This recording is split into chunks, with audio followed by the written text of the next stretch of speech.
Hey fellow drone enthusiasts, and of course a shout out to my friends right here at the Drone Seekers. This is Marcus Crawford, or Idaho Sledhead as I'm known on my YouTube channel. Got a little channel update today. We've got really crummy weather.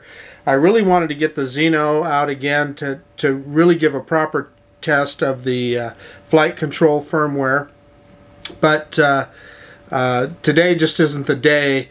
I just checked UAV forecast. It's saying 16-mile-an-hour winds with 24-mile-an-hour gusts. I can tell you our local TV weathermen are saying to expect 45-mile-an-hour gusts. And I'm looking out my window right now, and things are blowing around pretty good. So obviously, particularly with this little guy, the little Xeno, probably not a good day to fly.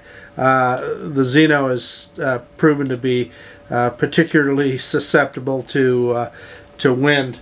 But one of the things that I really wanted to do with the Xeno was to get it out and really give it a good test of that new the new firmware upgrades. Now, I did a video the other day, and we looked at some things, but it was windy enough that you really couldn't get a fair test of particularly the flight control firmware. And I want to say kudos to, there's a bunch of people that have put some really good reviews out there. Ron Brown did a really nice review of the new firmware, as there's a gentleman by the name of Gorilla Man. He did a really good review just today, showing some different things with the firmware. Chris, QC guy, he did a good review recently as well. And then I've looked at, there's been a couple of reviewers that I had never even come across before. European guys that did some pretty good reviews of the new firmware. So there's a lot out there, but in every one of them, they seem to have issues with wind. So to really give it a good fair shot, I'm really hoping for a calm day where we can get out there and try that FC firmware out and draw some reasonable conclusions. So anyway, look for that upcoming on the channel. I will get that done just as soon as we have a decent day to do it. The other thing I wanted to talk about is, yeah, you know, I'm missing flying my DJI drones. You got the Mavic 2 Zoom here, and you can see behind me the Phantom 4. Yeah. I've been flying that Xeno enough that I tend to forget how much fun those DJI drones are to fly. They're just a joy. They're so refined, and everything works on them. So one of the objectives that I set out on this channel is that I want to be able to show people that you don't have to spend a lot of money to get into this hobby and have a a GPS drone. So I ordered this thing a while back, this S20W SJRC is who makes it, and it is a cheap GPS drone. I paid $72 for this, got it off of Banggood.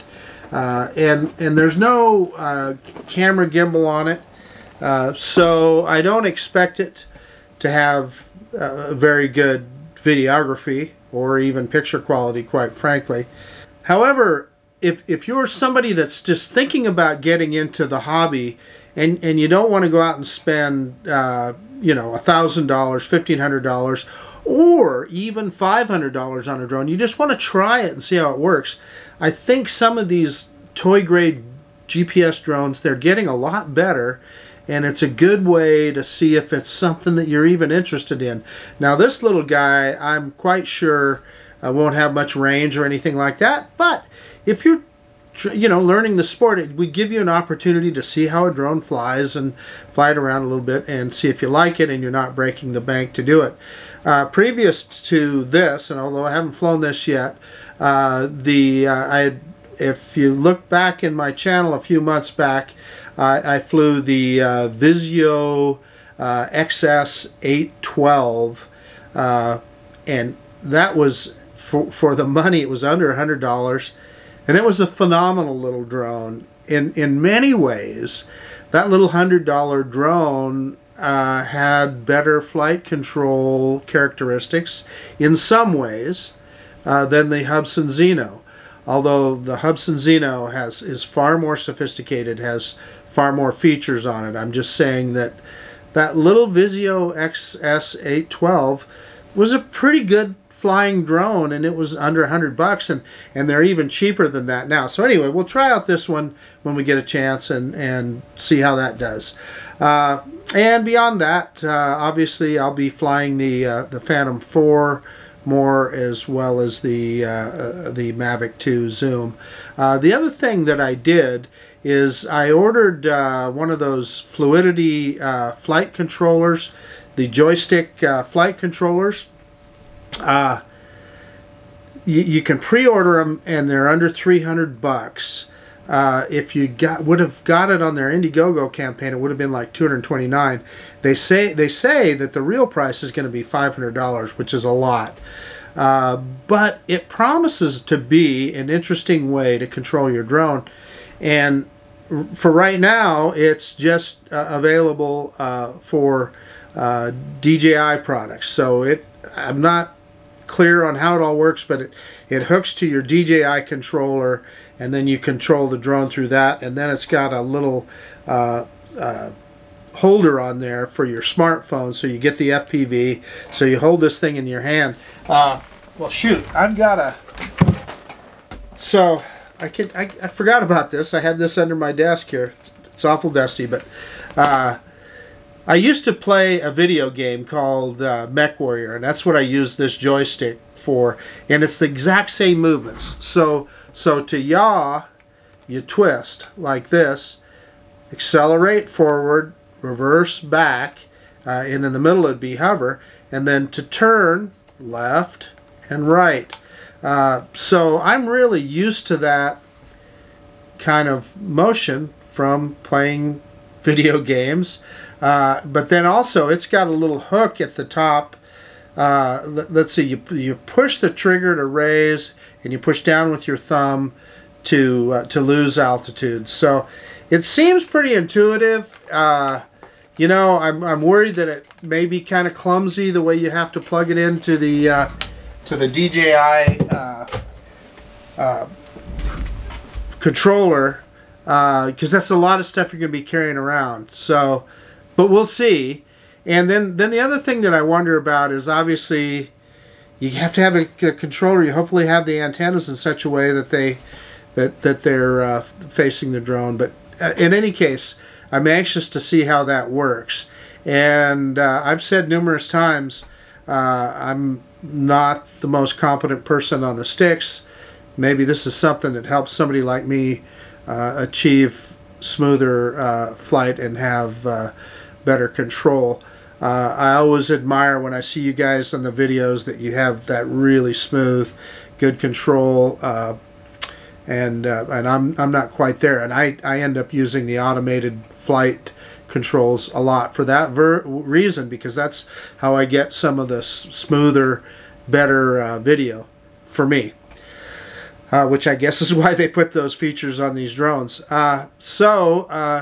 Now, the other thing that I have been busy with lately is, like all of us deal with, I absolutely ran out of room on my PC behind me to store particularly the 4K videos that we produce with our drones.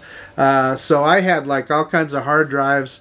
Like I would fill one drive up and, you know, set it aside, then I'd fill another one up, and I had I've even got some portable drives hooked up, and I had everything full, and I literally got to the point where I could not process or store one more video on my computer. So I installed a 6 terabyte Toshiba drive.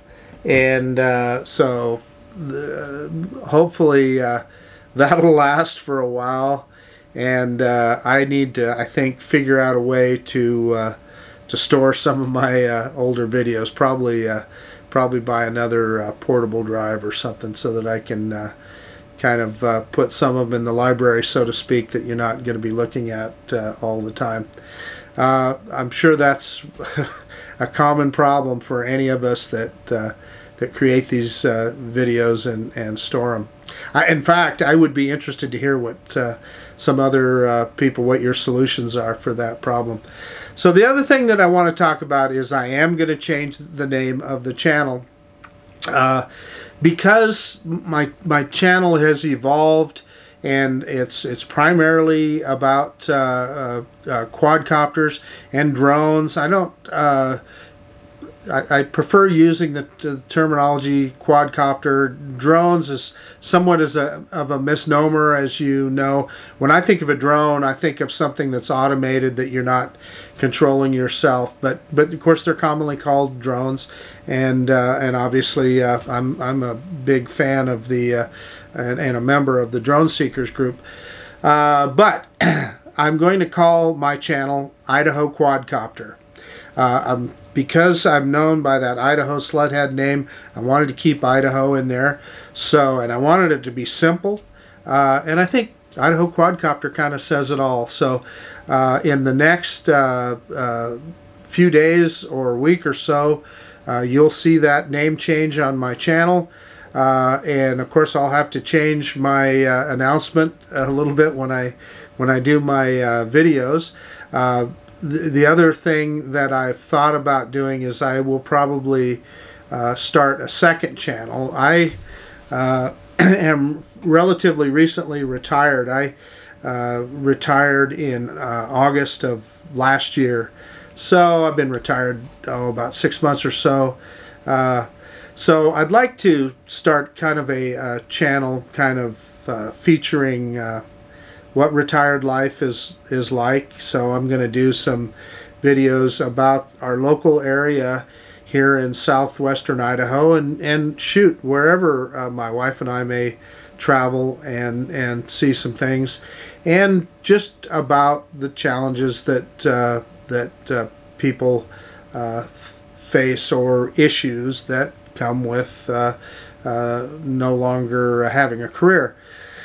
The other thing is, the part of the state that I live in fact the whole state of Idaho, but primarily where I'm living in now, we're seeing a huge influx of people moving from other states here, primarily because property is a little bit cheaper and there's a lot of recreation around here. So it's an attractive place. If you're somebody from California and you sell your little tract home for $1 million, and a lot of people are, that's not an exaggeration, and many times more than that. If you're in the Bay Area or something like that, you're selling a little flat for $1.5 million or $2 million. So anyway, they move out here. They're able to pay cash for a new home, and a lot of things for them to do, people to do in the area, and pretty good employment here as well. So even if you still have a career, people are able to move here, get a job, and get on with their lives. So anyway, enough of that. That's about all I have to say today. Again, I want to make a shout out to the Drone Seekers. Whatever I do with my channel, I'm always going to be, would like it to be affiliated with that group. Really friendly, international group of drone enthusiasts. And of course, I'm a big fan of a lot of you other guys out there. Ready Set Drone, Build a Drone Reviewer. God, there's a bunch of them. Coast to Coast Drones. I mentioned Ron Brown earlier. So it's just I really enjoy the community, and I hope to build my channel to continue to be a part of it. So with all of that said, enough of that blather. This is Marcus Crawford, or Idaho Quadcopter, as our channel is known now, signing out. And thank you very much for watching, and we'll see you on the next one.